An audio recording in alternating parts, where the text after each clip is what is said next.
తెలంగాణ వ్యవసాయ శాఖ మంత్రి తుమ్మల నాగేశ్వరరావు గారు ఒకసారి ఇది చూడండి.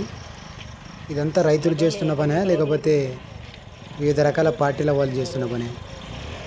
రైతులు వాళ్ళకి యూరియా కొరత ఉందని వాళ్ళు రాత్రి పగలు తేడా లేకుండా ఎప్పుడు పడితే అప్పుడు ఆఫీసుల చుట్టూ ఫర్టిలైజర్ షాపుల చుట్టూ తిరుగుతూ ఉంటే మీరు మాత్రము రైతులు అంతా చేలలో మాత్రం ఉంటారు, రోడ్లపైన ఉన్న వాళ్ళంతా ఈ వివిధ రకాల పార్టీల కార్యకర్తలని చెప్తున్నారు.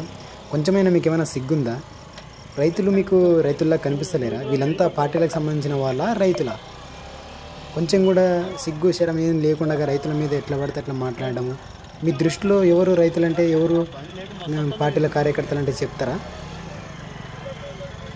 ఇదేం పద్ధతి అండి? అర్థం కాకుండా మాట్లాడుతున్నారు మీరు. అంటే మీ దృష్టిలో రైతులంటే కానీ నిరుద్యోగులు అంటే కానీ మిమ్మల్ని క్వశ్చన్ చేయకుండా సైలెంట్గా ఉన్న వాళ్ళు మాత్రమే రైతులు, నిరుద్యోగులు. మిగతా వాళ్ళంతా వేరేనా?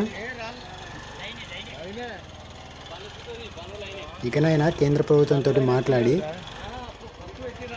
వాళ్ళ నుంచి రావాల్సినటువంటి యూరియా బస్తాలను కూడా తెలంగాణ ప్రభుత్వం తీసుకొని వచ్చి రైతులకి అందుబాటులో ఉండేటట్టు చేస్తారని మనవి చేస్తున్నాం.